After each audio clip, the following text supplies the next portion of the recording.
Now, I mentioned Keith Lee before. He was the guest on Talk Is Jericho this week, and he clued us in on what the hell happened there at the end of his WWE run with the Bearcat stuff. All the people who said to me, "Oh, it's just WWE paying tribute to Bearcat Wright. Why are people shitting on this? Bearcat Wright is this great figure in, African-American wrestling history. All they're doing is paying tribute." All those people are feeling pretty fucking stupid right about now. As I said at the time, no, it is not. Vince McMahon did not wake up one day and say, "Hey, you know what I feel like doing today? I want to pay tribute to Bearcat Wright from the 1960s. Are you out of your fucking mind? But again, a lot of the apologists and people will come up with every excuse under the sun to excuse anything and everything that they do. In fact, not only did Keith Lee say it was not meant to be a tribute to Bearcat Wright, he said he was specifically told not to reference Bearcat Wright during his promos on television. So yeah, some tribute. But this is what he said. He said, "Realistically, that's the first thing I thought. I'm very big on being myself as opposed to trying to be somebody else. So it didn't make sense to me, but this is what I was asked to do. That's what I thought. Like, oh, maybe this is an homage to this guy that was making waves back in his day. I feel I've made waves, but if he wants me to make more, hell, let's go for it." And then I asked about it one day because people were asking me, where did this name come from? I'm like, hell, I don't know. I was told to be it. I couldn't make a story for this. It's just, it didn't resonate. The reality is the direction was be intense, be angry, and that's it. And so that's what I tried to facilitate. But then they would want me to cut promos similar to the way that I did before. And I'm like, but you guys have a problem with the way that I speak. How would you like this promo to be delivered?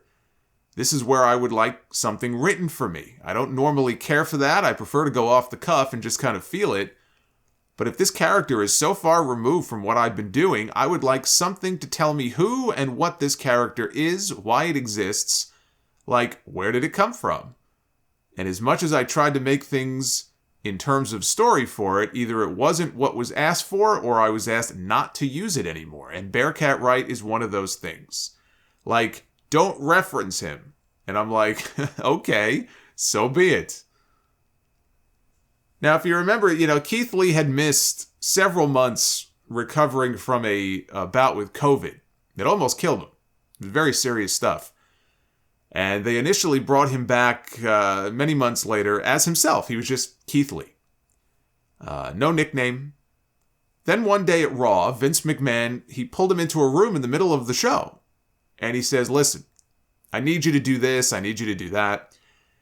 And what he was telling him, Keith Lee, he wasn't too keen on what he was being asked to do. But he said, "Well, you're the boss, so if that's what you want, I'll do it." He said Vince McMahon did not like the way that he cut promos. His cadence and the way he seemed very thoughtful when he was delivering his lines, his diction, to the point where he told Keith Lee, "You sound too smart for your own good." He said Vince McMahon wanted something more grimy, and he doesn't think he delivered that for him. He wanted someone who was intense, and he told Jericho, he goes, "I can be intense, but I need a reason to be intense." He said it's easy for him to flip a switch, but if it doesn't make sense, it's hard for him to do that. He said he tried, but he just doesn't think he was very good at it. He said he's not a big, angry, grunty, yelly guy. I'm not that until someone makes me that. And it's usually a match or a story that causes that. But when, he said, there's no competitive match that pushes me, or when there's no story that gives me a reason for a character to be that, maybe that's what he means when he says I'm too smart. To me, it's illogical. I like to do my best to make sense of what we're doing. Oh, well, that was his fatal flaw right there. Trying to make sense of something that never made any sense to begin with. But I will say this. I agree with Vince McMahon on the way that Keith Lee would deliver those promos. The greetings and salutations, like that stuff, it always sounded very cheesy to me, like he thought he was a theater actor or something, like his Fraser Crane voice. I mean, look, I'm not saying he needed to be the angry, grunty guy. He didn't have to be angry all the time, but those promos, they never came off as natural to me. And I said so at the time. I was poking fun at it. Just like AEW is doing right now. They have Ricky Starks on television mocking Keith Lee's cadence in his delivery. So Vince McMahon was right on that point. I just don't think that, what did he say to Keith Lee? You sound too smart for your own good. Yeah, I don't think that he articulated that point very well, did Vince McMahon. But even still, I mean, that's no reason to turn this fucking guy into a Bearcat and then fire him because you can't figure out how to make money with the guy. You know, when I watched him fling Isaiah Cassidy from one end of the ring to the other on Dynamite, that's the sort of thing he should have been doing on Monday Night Raw. And they started to do that. They started in that direction when they brought him back. It might have been the first night that he was officially, Keith Bearcat Lee with the scratch claws on his gear. He did that with Akira Tozawa. Threw him across the ring. I'm like, all right, this guy's showing off his strength. This is the Keith Lee that I've been waiting for. And then for whatever reason, they gave up on him. Samoa Joe appeared on Busted Open Radio this week, and he revealed the undisclosed injury that forced him to give up the NXT Championship last summer, just weeks after he won it from Karrion Kross at TakeOver 36, the final TakeOver show. The reason is that he tested positive for COVID, which is something I remember wondering at the time if it may have had something to do with COVID. He said, I popped for COVID. At the time, it was over the weekend. My wife was making stew, and I couldn't smell it. And she said, wow, doesn't that smell great? And I went, no. I read that in his voice, and I laughed when I first read that. Doesn't that smell great, honey? No. Because he couldn't smell anything. Not because it smelled like shit. I'm sure her stew smelled just perfectly delicious. But he couldn't smell anything, and then he tested positive. He says, by then, Vince had really wanted to go in a different direction with NXT, and he really wanted to have the new opening of NXT 2.0 kind of be with a bang. And I agreed with him, and I said, listen, if that's the case, this is probably what's best for your vision of what you want for this product. That was just 3 days before the NXT 2.0 relaunch when they did the Fatal 4-Way to crown a new NXT champion.